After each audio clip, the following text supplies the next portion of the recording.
Survivor specialist John and McKenna are back for another season of the Survivor Rewind. If you are new here, what we do over on the Survivor Rewind is we take our outwit, outplay, and outlast moments of this episode of 49 and we relate them to an episode or episodes and moments in past Survivor. So it's taking the present Survivor but putting it in a historical context. And John, I am so excited to be back and talking past Survivor with you, but also watching new Survivor. That's like the beauty and why I love our podcast. It's been a while since we've had the opportunity to talk American Survivor. Obviously, all summer we had been looking at pivotal moments for the upcoming 50 cast, but it's finally here, McKenna. We finally get Survivor 49. What an exciting moment. With all that lead up to 50 over the summer, it's so nice to actually just have like this fresh cast in front of us. Mm-hmm. Oh, what are your thoughts on this premiere this week? Like, how are you feeling about it in the context of Survivor? I guess I'm one of the few that liked the premiere. I thought it gave a different feel to a premiere than it has in a while. I do agree with some of Phil's points of where was Yellow? But at the same time, it gave those personal moments with people, and I wasn't missing as much the idol hunts and things like that, so it just felt like a very different premiere and less of the whoa. Blah, blah, blah. I'm not 100% sure what you mean by that last bit there, McKenna. You know what I mean. I do. Like, this is Survivor. Right, like the over enthusiasm of Yeah. what Survivor is, and the hyperkineticism of the new era, I suppose. But at the same time, like this feels like something different, but also feels like something the same to me. I really felt like I kind of land on the same side as like Phil and Will and Blake of like, this does feel like just another new era premiere. It kind of follows the same formula. We're seeing like similar casting and everything like that. However, it did have something that felt a little different. And I think we're going to dive into that because the talking points that we have this week for our outwit, outplay, and outlast are all these moments that honestly we probably should have had an opportunity to talk about already over the last 6 seasons that we've done the rewind.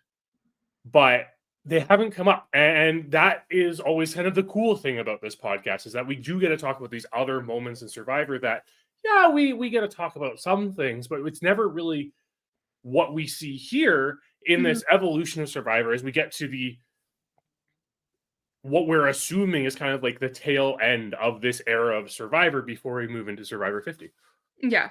It was a bit of a slower premiere, but I feel like it could be a slow burn of 49 where they're not throwing everything but the kitchen sink at us in the premiere and kind of, spacing it out so maybe we don't have some of those episodes in the middle or in late pre-merge where we're like, well, that was an episode. That could have been an email. Like, there are some of those episodes that, we get hit with. So maybe we have some looking forward to do for 49.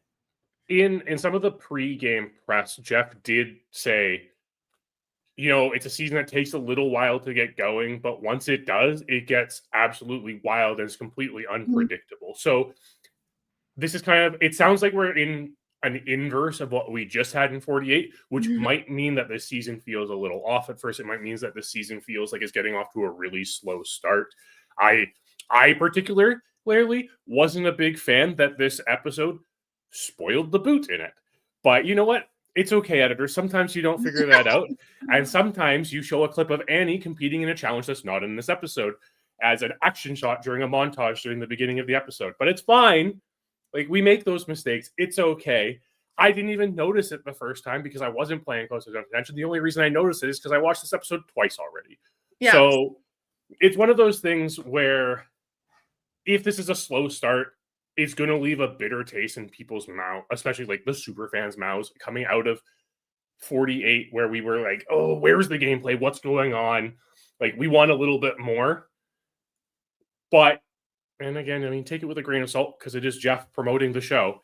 But if Jeff's right, and this like second half is crazy, and quite frankly, it probably should be all these contestants know that they're competing for spots on 50. So you have to imagine that some of them start getting a little wild here.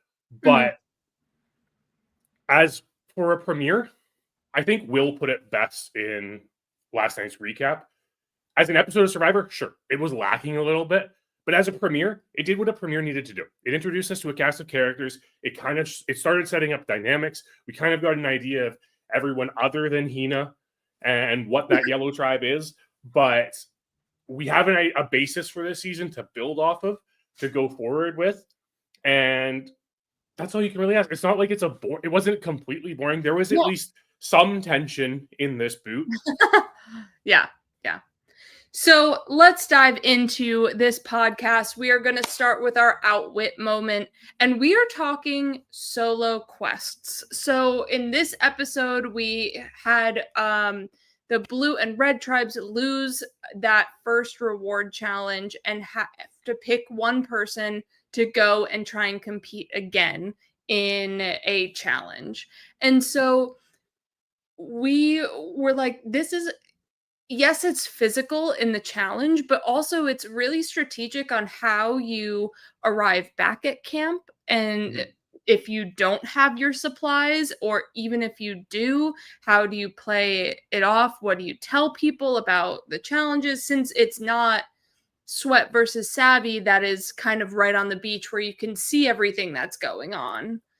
This is a really interesting adaptation of the game now, where this was introduced in 47, right? We saw Asia and TK go off and do it in 47.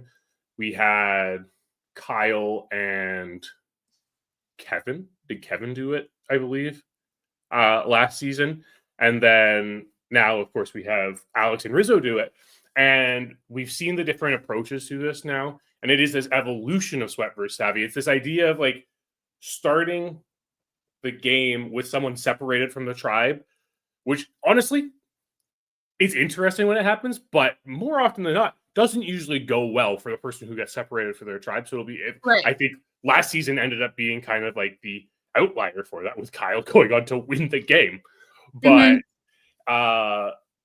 it's so fascinating because Survivor has actually done this type of thing for a long time. We just don't really think about it that way, because when Sweat and Savvy was introduced, there's so much emphasis on the supply aspect of it. We kind of don't think about the separation of it. And we've seen that sometimes. I think we saw that in, I believe in 46, like Jelinski and Q kind of talked about like their isolation from the tribe, and it was part of the reason why they're like, no, we're just not going to do this anymore.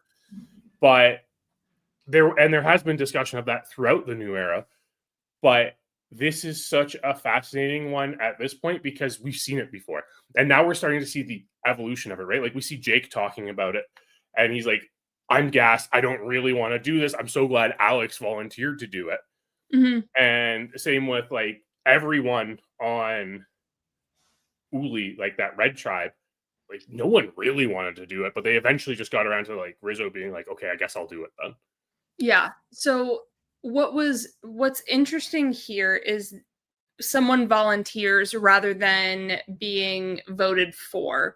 So in some of our examples, it's, that opening twist of who do you want to vote out of your tribe?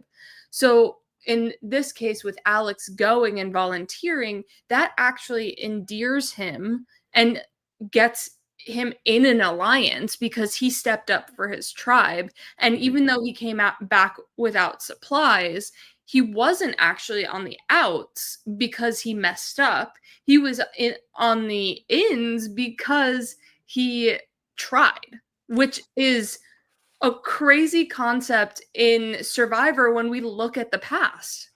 And I think this is again why this premiere might end up putting a bit of a bitter taste in some of the more ingrained and entrenched Survivor fans, because this feels like 48 again, right? Like it feels like the loyalty, the instant loyalty, the connection, let's just be like big men doing things type of alliance with this bromance between Jake and Alex. And like, because there doesn't seem to be any grounds for it at all. But Survivor is about first impressions. Like it's a very big part of Survivor, especially in a 26-day game, right? Like the game's getting faster. And yes, they still get 3 days before the first vote out, but sometimes it's hard to overcome first impressions, which might segue into one of our talking points here in a second. But I think Alex is really an outlier here. I think if you volunteer for something and then don't win it, it's more likely a negative against you than it is a positive that it seemed to work out for Alex. Yeah. So the first thing we want to talk about, I think, is token genes. So we have Sierra and Sandy being voted out first from their respective tribes. And then they get hit with the dilemma at camp of, here's an idle clue. You can go find it while you're alone at camp, or you can build a shelter to kind of, endear yourself to the tribe that just thought you were weak. And it has such a different air about it of like, you now have to prove yourself because your tribe thinks you suck, rather than you're trying to prove yourself because your tribe did suck. Yeah, it puts everything into a new perspective, especially because of the mechanics behind it, right? Because this is legitimately Jeff at the very beginning of the game. They pull up in their truck. They're in the middle of the desert. They are 4 hours away from their camps. They're told, hey, you have to walk 4 hours to your camp, carrying all your supplies. They just did the marooning and everything, which reminds me, McKenna, Jeff referred to this as the marooning challenge in this premiere at 49. Yeah. Yes. I believe that is the first time it has ever actually been referred to as such. Oh. I know we have always referred to it as that because that's what it is. I think this is the first time it's actually been said on screen. Interesting. We'll have to fact check that. Yeah, we will, because I did not. But I'm pretty positive it is the first time it's been referred to that way. Anyways, so Jeff tells them, hey, you have to walk to your camp, but you're going to vote and someone's not going to make that trek. And it's always interesting in these instances to listen to the verbiage that Jeff is using, because obviously we, as loyal watcher subscriber who has watched Token Genes many times, know that this is because like they're not going to be voted out of the game. They're going to be helicoptered to the camp instead. But it's so important because all of a sudden they both, Tambira and Jalapao, jump to voting out their presumably weakest members. Yep. Yeah, and it's interesting because both weakest members take different approaches. Sandy is like, screw you, you don't know what I have going on and how much I can help you guys. Where Sierra's like, you're right, I am kind of sick. You shouldn't have voted me out for it, but I also don't know if I could have made that 4-hour journey, so thank you, I guess. So I'm gonna try and make you a shelter. So there is such a different kind of way they went about it as well. And also, the Survivor Rewind is partners its live episode with a episode over on our Patreon. And over on our Patreon, we are going to be taking a deeper look into the premiere of Token Genes, where this kind of spurred from. So it also has some more elements of the premiere of 49 as well that we're going to discuss. So tune in this weekend when that episode drops over on Patreon. So that is the premiere of Token Genes. This is the first instance where we have this like person being separated from the tribe at the beginning in Token Genes. And it's so fascinating because, again, like this is one of those things where you can't really assume it. And I think as this evolved, we kind of saw the different iterations that Survivor could take with it, because I think this almost went too far into the what can this person who's voted out do for the tribe instead of helping themselves. Because you're given like all these shelter supplies and everything, but it's a lot for one person to do. Exactly. The fact that Sierra actually does it is really impressive.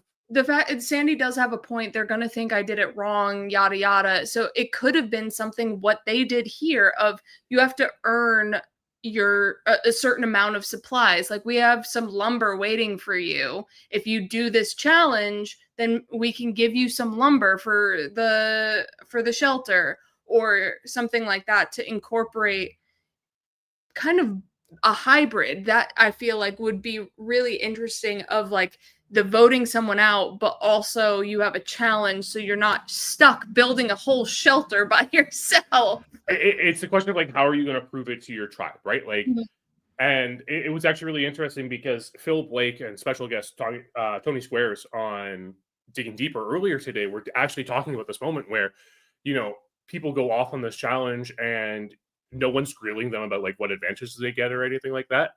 And They it feels just like we trust moved, that it's a challenge.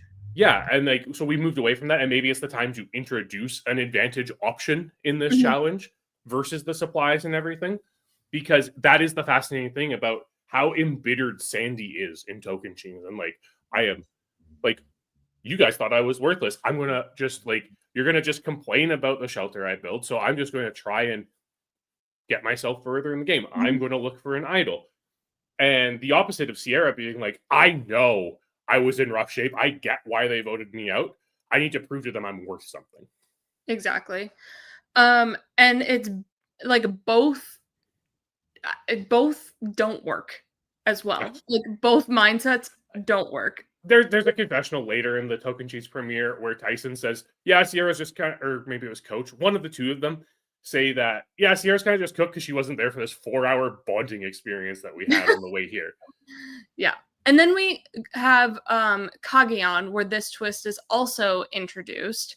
And then we have, Garrett Adelstein, who is presumed the strongest of the brains, being like, no, you're booted. Yeah, I mean, this was interesting because obviously all the three tribes were asked to designate a leader. Then the leader was asked to put the weakest person forward. And David thinks he's like going like 3D chess with it. Like, like 4D chess or whatever. And decides to put Garrett Adelstein there. They send them. And this is what was talking about earlier with like how the Token Cheese didn't feel like a fully fleshed out idea, because this one, the idea is between an extra bag of rice, which is great for a tribe, right? Yep. Like, and like that was in Kageon, where they still gave people food at the beginning of the game. Yeah. And the idol, like the idol clue, right? I think that is a much fairer assessment. I think it's easier. It's a much tougher decision, right? And I think like the thing that we really like about Kageon and the situation in Kageon is that Garrett goes for the idol, finds the idol. Morgan goes for the idol because she's bitter, right? Hot girl with a grudge. Can't find it. And Trish is like, no. I'm not going to do this idol. I'm going to get the extra rice for the tribe. Yeah. And it's just so interesting that we kind of have like the three different options of how this could turn out and the strategy behind it, and how it really does change the way all three of these people integrate into their tribes. Yeah, for sure. It's so I really like, I feel like the one thing with Journeys in the new era that I like is how they go about telling their tribe what happened. So, in this instance, how Alex maneuvers blowing the challenge and losing the camp supplies, and where it actually doesn't impact him and we're shocked. Where in a lot of other times it could be like, well, are they really gonna help us moving forward? So yeah, but I mean, I think part of it is because Alex is very honest, and like the story Alex tells, because the truth of it all is just so ridiculous that you kind of have to believe it. And maybe maybe this is our time to transition into our outplay moment. Yes, exactly. Outplay for this episode is blowing the lead in a challenge. So in this specific one, Alex, he has the puzzle complete and is digging for a while until Rizzo finally uses Alex's puzzle with his own pieces, finds missing pieces, puts the puzzle together, and then finds the wheel. All before Alex can find his wheel, when he had a crazy lead. I thought this challenge was done and dusted, and then it just kept going. The timing that Alex gave to his tribe when he was explaining how long this took he said he was digging for at least 15 minutes. Now, granted, your perception of time in this type of It's a thing little completely wonky. blown out. If he thinks it's 15 minutes, could have been 5 Why? minutes, could have been an hour. Like it could have gone either way. But yeah, this He has was to be looking a little crispy, I will say, after that. So this has to be one of the most disappointing challenge performances ever. And like I don't want to say it's like one of the worst challenge performances ever. oh yeah, no. Alex clearly killed most of this. He just didn't dig deep enough to find the wheel. Like, yeah, I think the producers kind of wanted not this specific moment to happen, but just it's not here, dig a little bit over. It's not here, dig a little bit over. And I feel like you just have to dig deeper than what you expect. and everyone has made the jokes about dig deeper and how often it is said on Survivor. And it's just what you have to do. Dig deep. But a lot of analysis has gone into this and everything. I think it's one of those moments where Rizzo's clearly not a puzzle guy. We learned that last night. Clearly. but he has the game savviness to be like, whatever, I can just cheat. It's fine. Like, and it's not cheating because it's within the rules. It's within the rules to look at that puzzle, so it's fine. The fact that he had to lay his puzzle out on top of it, kind of ridiculous. The fact that Alex left his puzzle completed. And like a lot of discussion about that and like whether or not he needed to in order to check it and everything. Yeah. I don't know. At a certain point, you can probably just have the piece with the X. It probably has enough of a marker on it for you to figure out where it is, right? But alas, there are so many questions I have about this and the way it works with like production and stuff. And I'm sure we'll get that in post-game press eventually. But the fact of the matter is, Alex was so far ahead and he just couldn't come in clutch. He just couldn't finish. And that is something that I am surprised someone like Jake didn't find scary. Yeah. When he was giving the example, when Alex was explaining it to the tribe later. Yeah. One challenge in particular came to mind for me right off the bat was in Heroes versus Villains. It's that block puzzle staircase in episode 2. And the heroes are at least one block ahead. They have their last block while the villains are going out to get their last block. And they have a clear plan of JT's done this before. Listen to JT. They laid out, the groundwork for this puzzle and should have just whipped through it. But then somehow everybody's barking orders at each other. There's not one voice that is what they wanted. They wanted the one voice and they just blew it with chaos. One of the most fascinating things about Heroes versus Villains in general as a season is that you see the people on the villains tribe and they strike you as the ego people, like the people who would have big egos that would clash. But they were so much more yes, they had their divisions within the tribe, but they were so more cohesive as a tribe than the heroes were, because the heroes had all like big egos. And it was people who like always thought they knew what was going on, right? And always knew what was right? Like, so this is where we start seeing the clashing between James and Stephanie. This is where we start seeing, Tom's trying to step up, Rupert's trying to step. Everyone is just trying to be the leader in that heroes tribe, which is so funny because so many times we have people saying they don't want to be the leader in Survivor, but all of those people can't help it. And it's like, listen to the leader, and then everyone goes, okay, so all at the same time, and which voice is the correct voice? Exactly. So when you compare it, it is the same because it's just like, it's so simple. Everything's laid out in front of you. You should be able to figure it out, but you just can't. Like, you're not taking the step back that you need. I think that's really what Alex needed to do, right? Like, if the heroes step back there and figure out like the orientation of these giant blocks that they're putting up to build this staircase, they should have easily beat the villains in that challenge. Alex just needed to like take a moment to stand there, look at it, like very much confirm I am digging in the right spot and dig further down. Right? Like, it's that step back, which I think doesn't happen in a lot of challenges because people get a little panicked sometimes. Well, it is that pressure cooker 1v1 Yeah. challenge, and it's Yes. like, "Oh, Rizzo's getting more pieces and more pieces and more pieces, and he's looking at mine. He's gonna get it because he's looking at mine." It's not just, dealing with his own puzzle. And then at the same time, it's like, okay, well, his is in a different spot than mine, at least. Like, we're not going to be fighting for the same ship wheel. But then if you know where you're digging, his is right there. So you're in the right spot. So Mhm. you just gotta, tune out the voices and then, keep pushing forward. It's the desperation of it. That idea, it's almost like we've all been there when we're competing in something, right? Like you're competing, you have a big lead, someone's catching it behind you, and all of a sudden you just start falling apart. Like you just like it doesn't become the second nature that it always is, and you just start doubting yourself. And Mhm. that's what we see Alex do here, right? Like he's doubting himself. He has to go back and check over and over again. He starts digging in other places that are clearly wrong based on the markings on Yeah. this puzzle. And And I also think that's sorry, go ahead, McKenna. it's the fact of he's thinking he should win too. Like the Yes. heroes Yeah. were thinking we should win. We're the heroes. Alex is like, I just did that puzzle in no time. I should win.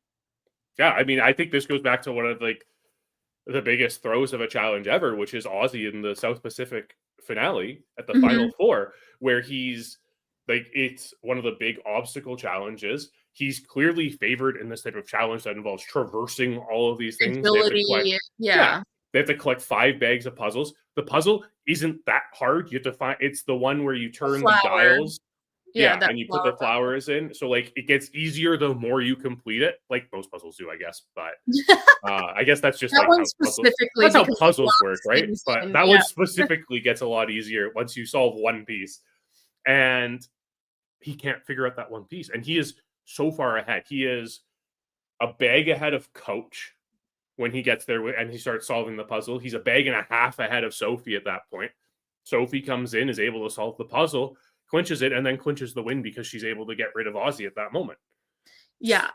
Just being and Ozzy was then looking over at Sophie, and even looking over at Sophie didn't help him either Mhm. with trying to fit in the piece. It was just too late because then once you get that one piece, it's just that domino effect of here, here, here, because then you lock in certain shapes of this puzzle. So giving anybody any leeway into getting to the puzzle is Ozzy's kind of biggest mistake here. And he isn't known for being the biggest puzzle guy, but he's not that bad at them either. And I think the thing that's really different about this performance from Ozzy, when you look back at a lot of his individual immunity challenge performances, Ozzy's not one to panic. Mhm. He panics in He's this moment. He's panicking because he's like, because well, there's first off, no he more knows redemption. there's no more redemption. He knows he needs to win. This is his only chance. Like this, he wins this, he wins the game, right? Like Yeah. he knows that at that point. And I feel like Alex was very similar in that sense. Like I feel like the panic started setting in, like you were saying, right? Like Rizzo's getting more and more. He's clearly using the puzzle. He's completing the puzzle. He's Mhm. out digging now, right? And I think that was the big thing. You see Rizzo using every part His of his body to body, dig a yeah, hole, and Alex is just like surface digging using all of gun. this wide area and panicking. He's panicking because he's doubting himself. He's doubting his ability to locate this wheel, and ultimately, that's why he ends up losing. Mhm. Yeah, looking at all of these challenges, it's so interesting to see, you know, how they should have won that. That should have been theirs to win, but then just one small thing can change the course. Exactly. Yeah. Mhm. And I think like a lot of it is just like being able to lock in and not panic. And Exactly. sometimes the panic creeps in even for the people who never panic. Yep. Our outlast moment this week is downplaying the survivalist aspect. So we have Matt kind of letting other people try and take a crack at things that he knows how to do. We get a confessional from him being like, I was a Boy Scout. I know wilderness things. I can survive out here, no problem. And he just kind of is like looming in the background, watching everybody strike the flint until he's asked to, like, you can do this. Please, can you just start this fire? And then he just goes, okay, shink. Granted, it might have been edited a little bit in I his favor in this know, moment. but still, he was the one to get the fire while everyone else was trying very hard. Absolutely. And honestly, this is something we haven't had in the new era. We Mhm. haven't had this type of person to come up and just be like, yeah, I know how to do this. We've had more people like Jawan, right? Who have been practicing fire since they knew they were on Survivor. And Mhm. they still struggle when they actually have to do it out in the wilderness and they don't have the perfect conditions that they set up at home and Right. everything. It's not the same exact flint that he was using at home, or Not the you know, same temperature out or climate or whatever, right? yeah. Like you haven't been practicing for Fiji, you've been practicing in the Midwest. Like, what are you doing? I actually don't know where Joanne's from, but I'm just giving you an example here. He flew to the Midwest Yeah, to exactly. practice. But and that's why I think Matt, to me, like seeing this from Matt just screams to me he is going to be a casual favorite because he is going to have this aspect to him of this Mhm. survivalism that I think a lot of people are craving in Survivor now. Like people I are don't looking know. for that type of I thought aspect of Matt was Survivor again. great this premiere. What little we saw of Yellow, I thought Matt was great. I agree. I 100% agree. But he does feel like that type of character that, like, again, like that. I don't want to use a bad word here, but that boomer crowd who watches Survivor, like that's what they remember Survivor being like back in Borneo, right? Well, speaking of, well, not Borneo, but Richard Hatch, this brought me back to All Stars when he's just sitting like, I could I could start that fire. I'm not going to because they haven't asked me to, or they don't want me to do anything here, but I'm just going to sit here and I can survive here, not a problem. Any day of the week. But, you know. The fascinating thing about this example, in comparison to Matt, is how opposite these two characters are. Yeah. Because Matt's doing it out of the like, let them do that. Like, let them do Yeah. their thing. I don't want to show off. Like, I don't want them to feel insecure about the fact that I can just make this fire instantaneously or whatever. And Hatch is just, I mean, he's I'll the suffer. first I don't Survivor care. villain, right? Like he's the first Survivor villain, and there's a reason for that. And there's a reason he came back in All Stars. It's because he is that character, right? He's playing the Mhm. character that already won $1 million. It's exactly what you would expect out of Richard Hatch in Right. the situation. Yeah, it's just so it's so beautiful where he's just like, yeah, I'll suffer, not a problem. Maybe I'll decide to go and get fish, or maybe I'll decide to help them with the fire. We'll see in about an hour or so. And Matt is just like making sure they don't hurt themselves and like Mhm. is almost that parental figure of like, all right, this is fire and sharp blades. I'll take over when necessary. And it's just they couldn't be two different people but have the same thing connecting them of like letting other people deal with that survival aspect that they know how to do. Exactly. And I don't think it's a coincidence that our second example also comes from a returning season. Yes, that is Joe in EOE. He comes in and wants to kind of hide his challenge ability and kind of physical ability here and the survivalist, but he doesn't do it well. He kind of hits the beach and is like, all right, I'm gonna do all of these things, we're gonna win every challenge, and here I'm Survivor MacGyver, and I'm gonna make this hammock, I'm gonna do all this, that, and the other thing. And then everyone's like, so Joe is doing all the things like usual. Yeah, it's one of those that, well, first off, I don't know why on your third season you would think you could be able to hide that from people, but He was trying to just mainly improve on his social game and like, yeah. I don't know, and not be as Joe. Yeah, I think he like wasn't trying to come off as the guy who's like, "Oh, I'm just going to do this for myself because I know I can do it better." Mm-hmm. I think that's really what he was trying to come off in that episode or at the beginning of that season. But he fails at it because his nature is just to do it. And like, again, this is the interesting thing about the contrast between our example of Matt and Joe, right? Like, Matt can contain himself. He can hold himself back and not do it. Whereas Joe eventually is just going to do it anyways. Mhm. Yeah, it's like, oh, thank God we have Joe, the returning member. He can just do it for us. And Joe's Mhm. like, oh, this is not what I wanted. But they're all counting on me to do this. What do I do? And it's just like proving what he didn't want to do, but he kind of just has to because they're all expecting him to do it. Yeah, I mean, again, returning player on a captain season. Like, what do you expect? Right? Like, they're going to rely on your knowledge, Joe. It's how it works. But I'm really excited to have Matt in this season because we have kind of the return of the survivalist, the Mhm. guy who is, yes, here for, you know, the $1 million strategy, all that, but is also, you know, a wilderness person and can thrive in the jungle and, you know, talk about fishing and making the fire and that kind of thing that I think we were missing with like what you were saying earlier of, oh yes, I've practiced this at Mhm. home, but that's not the same as like, it's not the same vibe as what Matt is bringing.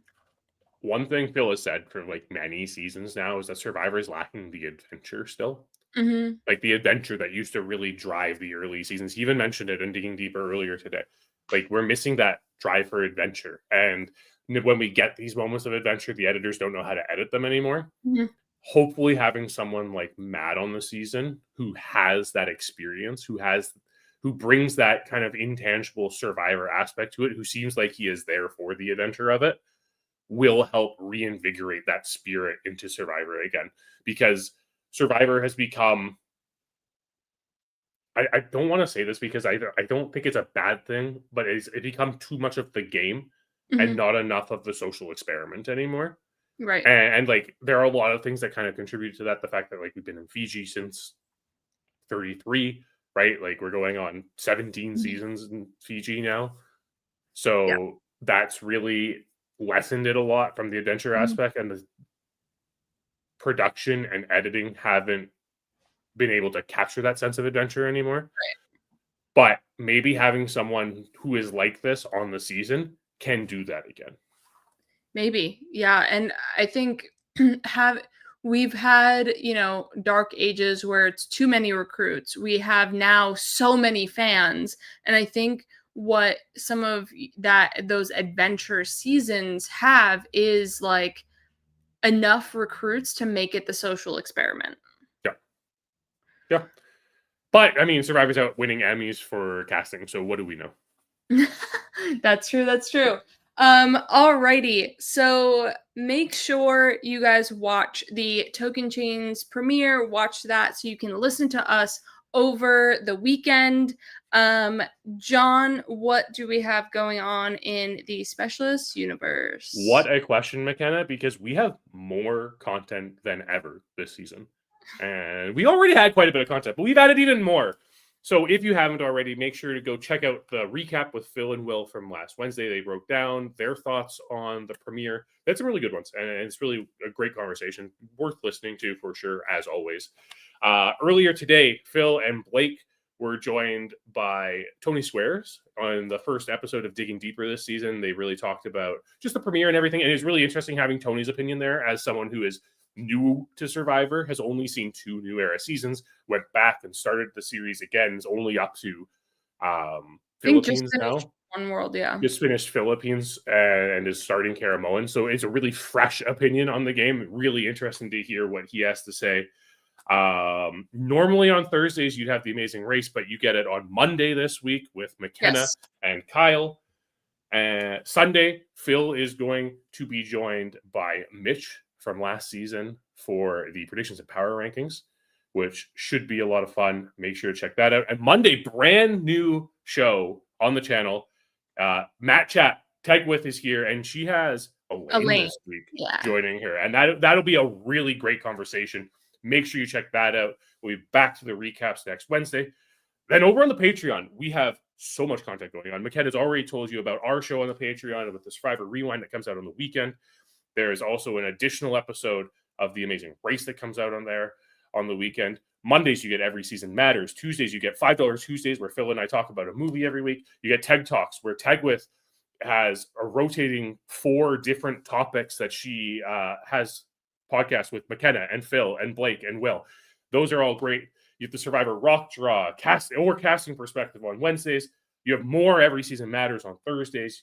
You also get Phil's after show on Thursdays. And Phil's still finishing up Australian Survivor somehow.